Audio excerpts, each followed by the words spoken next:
severe storms roll through southeast Texas this morning. Lightning strikes in Jasper County. We're on the ground as the lengthy and expensive cleanup begins. And history made. Zena Stevens gets sworn in as the sheriff of Jefferson County, becoming the first African-American woman to do so in Texas history. What her first moves as sheriff will be. Live from Southeast Texas, 12 News at 5 starts now.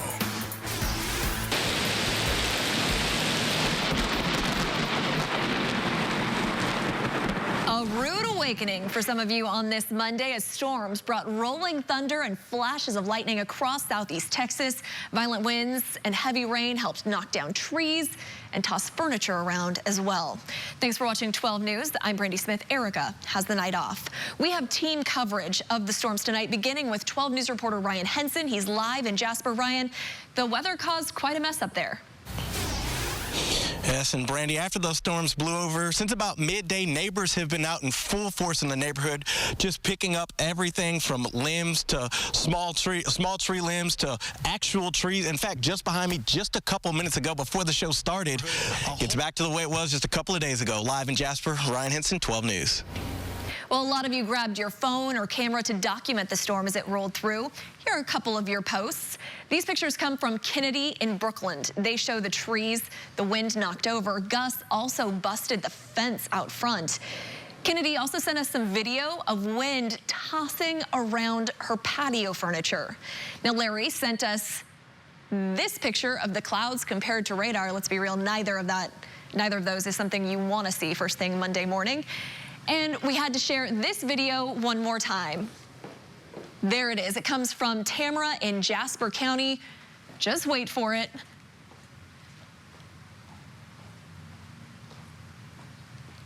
Nope, looks like it stopped. Anyway, you can watch that video on our website, 12newsnow.com. You'll see lightning strike a tree right outside her house. Remember to share your weather pictures. You can email them to us at 12news@12newsnow.com, or you can post them on social media using the hashtag SETXstorms. Now, the storms didn't just impact the Beaumont area. Houston, too. George Bush Intercontinental Airport suffered a ground stop this morning, forcing the delay or cancellation of quite a few flights. At one point this afternoon, about half of the flights were delayed, according to FlightAware's misery map. But as we take a live look, conditions, well, they seem to improve, or actually it looks like they are about the same. Now we're going to continue our team coverage with Chief Meteorologist Patrick Vaughn. Patrick, just how much rain did we get? Anywhere between 2 and 3 inches of rainfall, and it came down very quickly. The disturbance moved all the way across from West Texas. Let's take a look at that, and that's the reason that we saw some of the severe weather across southeast Texas. Winds gusting 60 to maybe 70 miles an hour. You're looking at the balloon data. See all that red? That's a lot of energy in the atmosphere and instability, and that helped to produce that line, those two lines of severe thunderstorms. Every county in southeast Texas was under a severe thunderstorm warning at one time or another. No confirmed tornadoes. It's all been wind damage. Winds gusting 60, maybe 70 miles an hour could make you think it was a tornado. And, well, anywhere between 2 to maybe 3 inches of rain fell this morning. Our forecast this evening is tranquil. Temperatures falling to the lower 60s by 8 p.m. We'll talk about fog and then a dramatically colder weekend forecast in just a few minutes. After this morning, we'll take tranquil. Enjoy. Thanks, Patrick. Remember, 12 News is your weather headquarters. For the latest radar conditions and forecasts, just head to our website, 12newsnow.com/weather. And of this day. And of this day. So help me God. So help me God. Your sheriff. An historic moment for the state of Texas as Zena Stevens is sworn in as the first African-American woman sheriff in state history. Stevens beat out Republican Ray Beck back in November, and she's been working around the clock for the past 2 months, she says, getting her team ready for this day. I'm excited, but I understand that work starts today. So day one. Yeah, we have things to do. Yeah, I'm having a meeting with my command staff team today so we can hit the ground running. Stevens is also one of only 2 black women holding the title of sheriff in the entire country.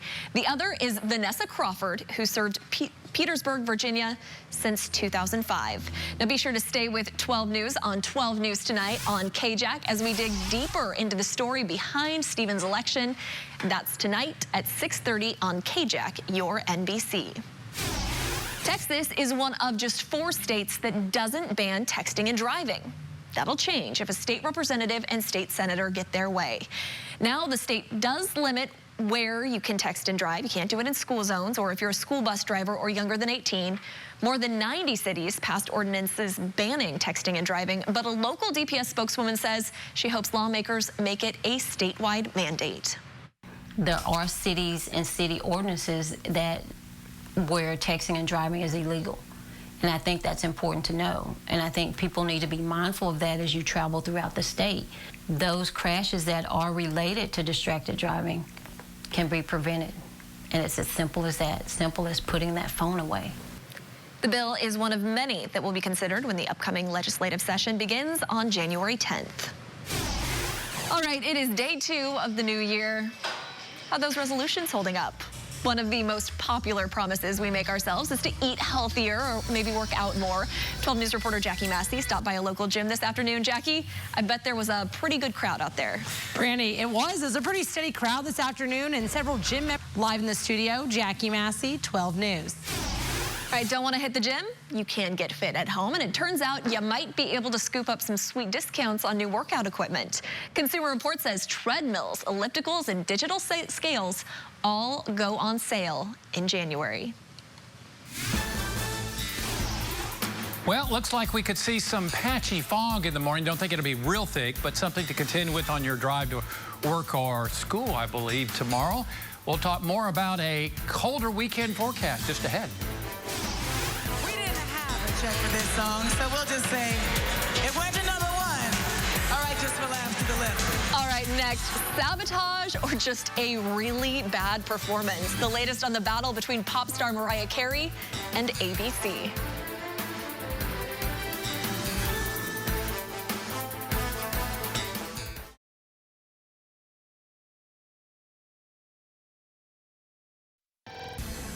A big cool down is inching closer to Southeast Texas right now. We are taking a live look outside, courtesy of our Medical Center of Southeast Texas Skycam network. To put the strength of this cool down in perspective, the temperatures we're seeing right now are the warmest temperatures we're expected to see until Monday. Thanks for joining me for 12 News Tonight on K-JAC. I'm Brandy Smith. Vanessa is off tonight. Now we have team coverage of the Texas-wide cool down, really country-wide cool down, beginning with Chief Meteorologist Patrick Vaughn. Patrick. Brandy, we're expecting those temperatures to continue to slide into the upper 30s and lower 40s. Hopefully you can see those numbers. I really can't see them from this distance, but otherwise it looks like by Friday morning temperatures should be into the upper 30s, lakes to the lower 40s in the triangle. By tomorrow afternoon, temperatures will continue to fall, and we could see wind chills down into the upper 20s across the area. And then by, say, Saturday morning, looking at well, temperatures and wind chills down in, I should say, temperatures down into the upper 20s to lower 30s, maybe teens as far as wind chills. All right, this is possible. This is more like unlikely, but there is a slight chance.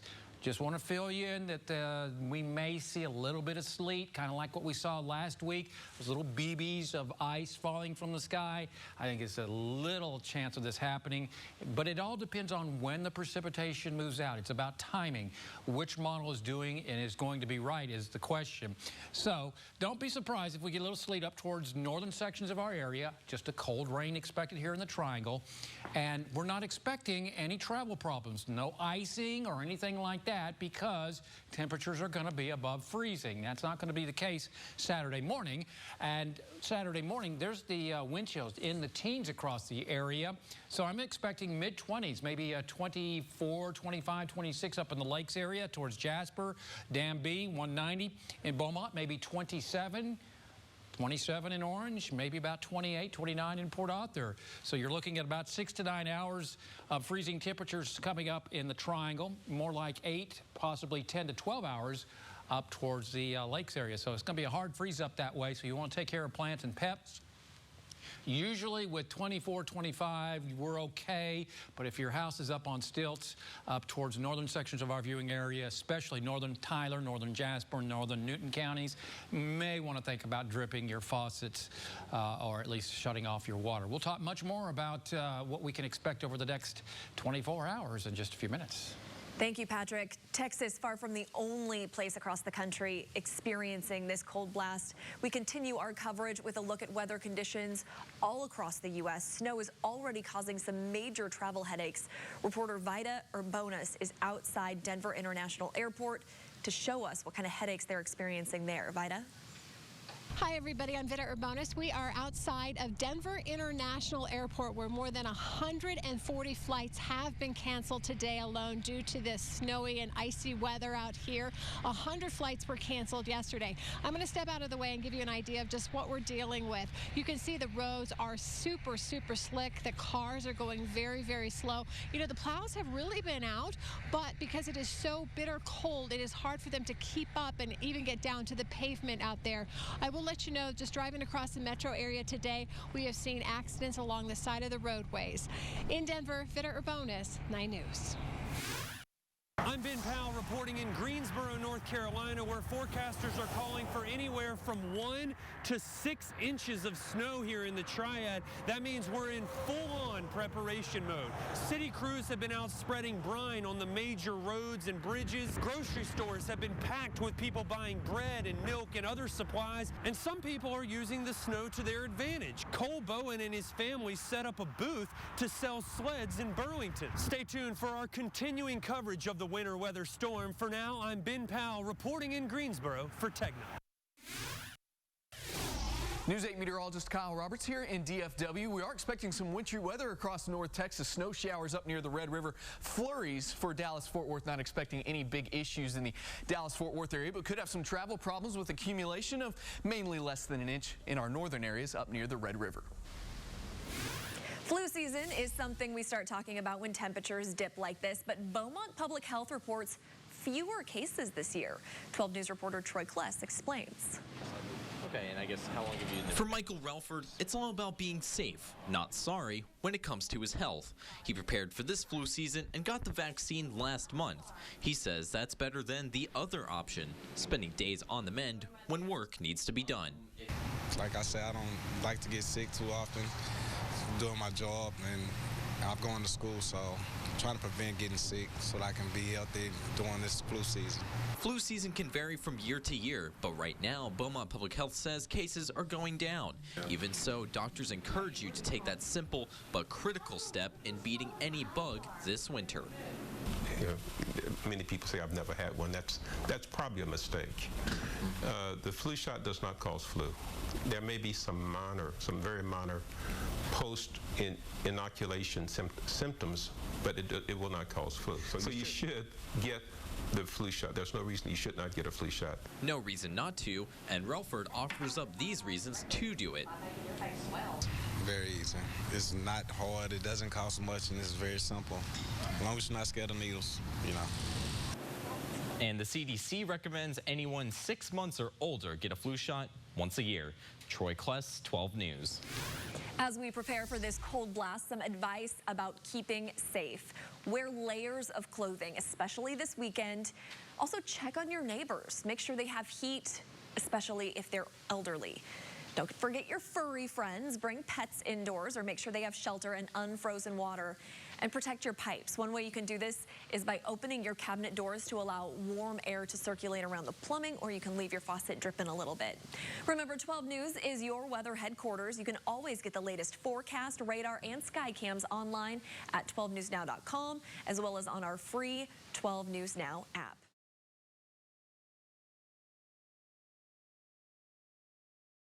All right, trending tonight, running a company's Twitter account isn't easy. People don't usually tweet you if they're really happy. Actually, usually they're pretty mad. As you might imagine, some social media managers dream of sending back snarky responses, and Wendy's didn't just dream it. The fast food chain did it. Take a look. This was in response to someone criticizing their slogan, "Fresh, never frozen." One tweeter says, "I still won't eat it." to which Wendy's responded, just K. Another person asked, where do you get your square cows? The company's response, at a farm a few miles away from where most get their circle cows. Then someone asked how to get the job responding to tweets, which apparently only requires infinite patience and encyclopedic knowledge of cheeseburgers. I like it. It's fun to have snark. We get those tweets and messages sometimes. It would be really nice to be able to fire off with a little snark back. Yeah, it would. So good for them. I like that. I might have to go to grab me a burger at Wendy's tonight. Just because I'm a Twitter fan too. And so they need some more service tonight. Okay, have you seen this? One of the most prominent parts of the DC skyline was missing last night. The lights at the top of the Washington Monument went out around 7 o'clock. The National Park Services believes there was a problem with the automated light program. The monument has been closed since August because of problems with the elevator. It is expected to reopen in 2019. And check this out, a big rig crash shut down I-10 in San Antonio today. It looks like the truck's hydraulic lift turned on, ramming a TxDOT sign. This happened early this morning, but it took most of the day to clean up. We're going to be watching a warm front move up the coastline coming up through the day tomorrow, and that may kick temperatures into the low to mid 60s tomorrow afternoon. Then the strong cold front sweeps through tomorrow night, and that means a drastic cool down as we head towards Friday. Your forecast just ahead on 12 News. And as we head to break tonight, we are celebrating National Trivia Day. Do you know the answer to this question? What is the official snack of Texas? Talk amongst your family and your friends. Figure it out. Don't Google it. See if you know it without the internet. And we'll give you the answer in just 2 minutes.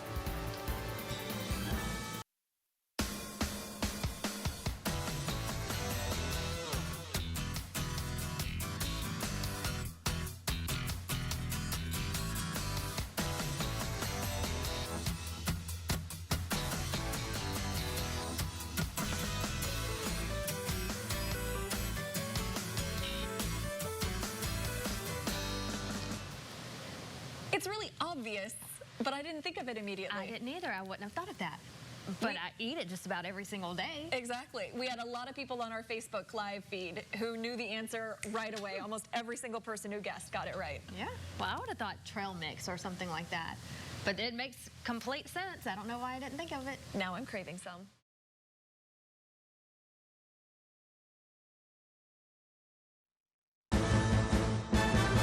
Now at 6:30. River levels rising. There is an expected closure of the interstate sometime today. Interstate 10 East preparing to shut down. Helpless. Everything we've known is gone. Homeowners escaping flooded homes. If we don't get more sandbags, we're going to be flooded out. 12 News flood coverage starts now. Live from Southeast Texas, 12 News at 6:30 starts now. Continuing team coverage tonight of the severe, relentless flooding throughout Southeast Texas. Welcome to 12 News at 6:30. I'm Vanessa Holmes. Take a look at this exclusive footage behind me from high above the Sabine River. You can see here the water completely engulfing houses in Orange County, flooding train tracks in Orange County. They're not passable. They are unpassable at this hour. Then right here, that water creeping onto Interstate 10. The Sabine River so high, Louisiana State Police have shut down I-10 westbound lanes. We have team coverage tonight of the flooding, and we begin with Rebecca Trejo, who is live on Interstate 10 with the latest on conditions there. Rebecca. Vanessa, I want to show you some of the water creeping up here on Highway 87 and I-10 in Orange. It's still passable, but cars are slowly creeping by the high water. And I want to remind you that I-10 eastbound into Louisiana remains open. Any cars that pass by here, they're not going to be able to make a U-turn until Highway 27 live in Orange. Rebecca Trejo, 12 News. Rebecca, thank you for that. Now, if Interstate 10 eastbound does close, there are some suggested alternate routes to get to Louisiana. From Beaumont, just head up East Tex to Lumberton, Then take Highway 96 north to Highway 59. Take that northbound to Interstate 20 in Marshall. That is the official route to Louisiana. Now at Shreveport, when you get there, you can go south on I-49 to Lafayette. If you're in Orange County, take Highway 62 north to Highway 96 in Beaumont. But again, this is an alternate route only if I-10 East closes. Continuing our team coverage now, Chief Meteorologist Patrick Vaughn, who is in the Weather Center with the latest on these rising river levels. Patrick. Well, Vanessa, obviously we're cresting now over towards Deweyville at 33.2 feet. Coming up. We have new mandatory evacuations tonight. Mandatory evacuations have been called for the Cove area of Orange and in Pinehurst. These are no longer voluntary evacuation zones. You must now evacuate from the Cove and Pinehurst for your safety. Parts of downtown Orange already underwater. Jay Wallace continues our coverage with the flooding conditions downtown. Jay. Here in Orange at I-10 and 87. Now I want to give you a closer look at the underpass here. Take a look at these cars driving through the water here. All the cars coming through you can see in Orange. Jay Wallace, 12 News. Jay, thank you. Emergency crews in Deweyville are working around the clock, encouraging people who do not want to leave their homes to get out right now. A mandatory evacuation there. But as Ezzy Castro reports, there are concerns of looting while people are away. As Newton County remains in mandatory evacuation, officials say in Deweyville, Ezzy Castro, 12 News.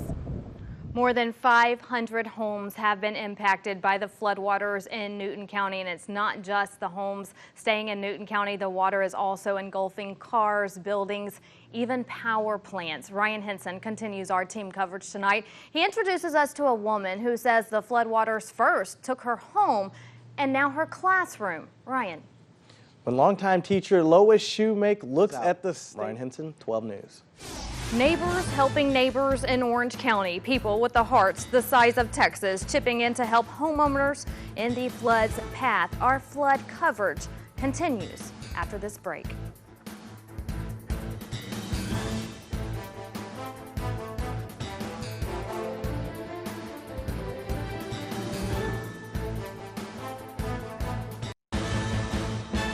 We're back, continuing our 12 News flood coverage. Homeowners in Orange are stocking up on sandbags, trying to protect their homes. Take a look at this between 16th Street and Simmons Drive.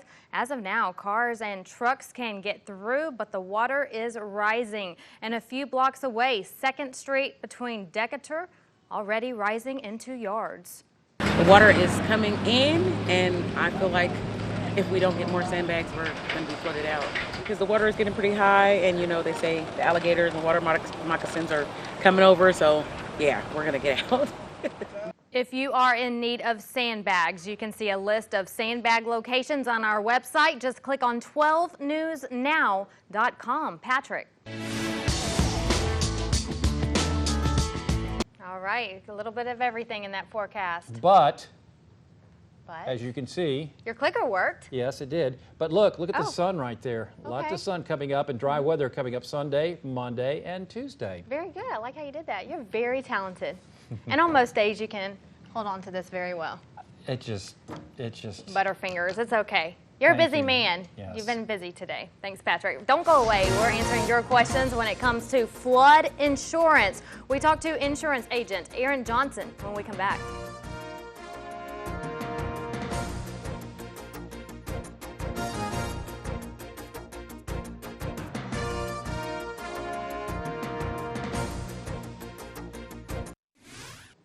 Welcome back. We continue our flood coverage now, talking about flood insurance. We are joined now by insurance agent Aaron Johnson, who has been flooded with calls for days with questions about flood insurance. And Aaron, thanks so much for being here. I know you've been busy taking time out to join us to help answer some of our questions, some of the viewers' questions. And one of the most the main question you've been seeing is my homeowner's insurance. Does that policy cover flooding? Now, that's a big misconception many people have. Homeowners insurance does not cover flood. Flood is strictly defined as the rising of water, and most people feel, well, I have a windstorm policy or homeowners insurance policy, I should be covered, but that is not the case. Flood is always a separate policy. And what about federal disaster assistance? A lot of people think that the federal monies will help rebuild their homes. We've seen that in the past, but that's not always guaranteed. Flood insurance, again, is backed by the federal government. It is a department of FEMA. So you can't always guarantee on federal assistance to help you in the event of a flood. Now, whenever we did start seeing flooding trickling in, people started calling you. Is it too late to get flood insurance? How does that work? Unfortunately, it is too late. Flood insurance has a standard or minimum 30-day wait that's mandatory unless you're closing or having a mortgage on a home. If your bank requires you to have it, then you can get it then. But no, all flood insurance policies have a 30-day wait, so you can't get it. So right now it is too late for Southeast Texas, so this is something you can keep in mind for the future. For the future, who is someone that they can call if they do want a flood insurance policy? The best, you can call any insurance agent. Anybody can get flood insurance for you, but know what you're getting and know what you need and all that. Of course, you can call any insurance agent that can help you, or you can go to www.floodsmart.gov. They have a lot of information there for you, shows you what type of coverage you would need, what all flood insurance does, and all that. All right, and so there's a lot of questions too, different types of flood insurance. That can get confusing. It's not as confusing as things. Flood insurance is one of the most simplest forms of insurance there is. Basically, you get it, to cover your house and your contents, go through the wait time. There are some different deductibles and things, but mostly it's very simple because it's a pre-packaged program through the federal government. And once again, it is too late right now to get flood insurance, so something that people need to know going forward. That's correct. It is too late to get it now. There is a 30-day wait unless you're buying a home. And with hurricane season around the corner, this should tell people to, we really need to start thinking about it. Be prepared. It's an eye-opener, yes. Absolutely. So definitely be prepared. I know you've been busy. I know your emails have been coming in. People have been calling you. But if people are watching right now and they do have a question, is there a way that they can reach you? Sure. You can call our office at 409-838-5579. Or email me at aaron@twfg.com. We can definitely, be glad to help anybody because there's so much going on right now. All right, thank you so much for stopping in tonight and answering some of our viewer questions. Thank you, Vanessa. All right, well, Patrick's back with a look at how much more rain we can expect later this week. Stay with us here on 12 News. Well, we are expecting more rain in the forecast, and at this point, it looks like Futurecast dumping about 6/10 to 7/10 of an inch, so just over a half an inch through Saturday. Could see as much as an inch of additional rainfall. Tomorrow looks pretty quiet. We'll see clouds in the morning and then maybe some sun in the afternoon. We'll call it mostly cloudy at 20% coverage, so light stuff coming up tomorrow. Extended forecast still looks like Thursday, Friday, Saturday will be the envelope or window of best opportunity of rainfall across the area due to a series of upper level disturbances and then a strong cold front Saturday. And that means much cooler weather as we head on into Sunday, Monday, and then we'll start warming up by Tuesday. Lows could be close to 40 in the morning in Beaumont on Monday and into the upper 30s in the Lakes area. Spring starts, of course, on Sunday. Here's a map put together for all of the mandatory evacuations across Orange. You can see east of the railroad tracks, including all of eastern sections of Orange, down along the river to downtown, and all the way over towards the Cove area. These areas are under a mandatory evacuation, and then also around MacArthur Drive and around Camelot and in through Pinehurst. The water coming back up, say the Adams Bayou, may be absorbed by the marsh, so that is probably a good thing for West Orange Stark, though we're still watching this very intently, so maybe some good news there. A lot of the water is being absorbed in through the marshes of southwestern Louisiana as this all continues to flood down to the south, and that is also some much better news for maybe Bridge City, although folks right along and close to the bayou, Cow Bayou, could see some flooding. So that's the very latest as we continue to head towards later tonight when the water is expected to crest tonight, or really tomorrow, over into, Orange. All right, thank you, Patrick. Let's take a look at some of your viewer pictures now. We always encourage a lot of you to send in your pictures to us when you can. If we can take a look at our website, 12newsnow.com. The unique thing about our website we want to point out is that you can go county by county. So depending on where you live, you can click on the county and it will take you to what it looks like in your neighborhood based on what our viewers are sending to us. This is Jasper, Newton County. You can see, Patrick, look, the flood levels already halfway up the windows there. So sad to see. Now, we're not expecting this kind of flooding in Orange. Just okay. A reminder. So if you're in Orange listening to that, that's a good thing. Yeah. But again, these are pictures from Jasper, Newton County. devastating there. You can see, you know, no telling what it looks like inside these homes. Just river levels. Hopefully they can salvage it, or the cleanup is just going to be massive around here. Yes, and you can see, I'm going to go back to this That's picture. devastating. You can see a boat just went through and just how deep it is right there. We do want to go, let's go to Hardin County now. Look at some of those pictures here. We showed one of these yesterday. This is a family, friends helping out people to evacuate, putting sandbags up around homes. So we mentioned earlier that, you know, the Southeast Texans are really great about that. They always come in to help. We've heard stories of how people have lost everything, but instead of evacuating and staying put somewhere, they're out helping their neighbors, and that's just great to hear. The story of the folks in Deweyville who have lost everything going to help folks in Little Cypress. Absolutely. So keep those pictures coming. We'd love to see what you're seeing in your neighborhood. You can send them to us on Facebook, Twitter, Instagram, anywhere on social media, and you can also email us 12news@12newsnow.com. Our storm coverage, flood coverage continues on air throughout the night and online, so be sure to stay with us here on 12 News. Have a wonderful evening.